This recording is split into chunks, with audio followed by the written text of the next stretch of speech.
तुम्ही बघत आहात जनमत मराठी। सस्नेह जय जिजाऊ।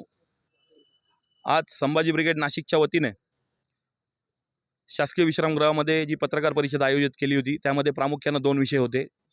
एक म्हणजे 15-16 डिसेंबरला मुक्कामी असलेला वाल्मिक कराड गुरुमाऊलींच्या आश्रमामध्ये आणि त्याच्या आधी 1 वर्ष आधी घडलेली घटना सारिका बाबूराव सोनवणे या दोन्ही प्रकरणाची सखोल चौकशी व्हावी याकरता आम्ही पत्रकार परिषद आयोजित केली होती। हा एक भाग।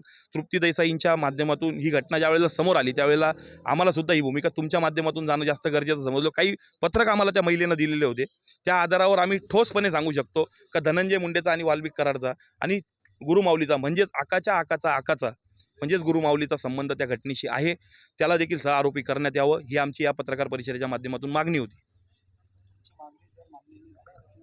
आमची संभाजी ब्रिगेडच्या वतीनं आत्तापर्यंत संभाजी ब्रिगेडनं जी आंदोलनं बोललेली आहेत ती आम्ही केलेली आहोत, कारण आमचं कुठलंही आंदोलन पाकिटसाठी नसतं ना जॅकेटसाठी असतं। म्हणून आत्ता जर या प्रक्रियेमध्ये न्याय आम्हाला जर फडणवीसांनी न्याय दिला नाही तर आम्ही त्या तळापर्यंत जाऊन आम्ही तिथं आंदोलन करून जे सहआरोपी होतील त्यांना आरोप करण्यासाठी आम्ही फडणवीसांना इथून पुढे निवेदनसुद्धा देणार आहोत।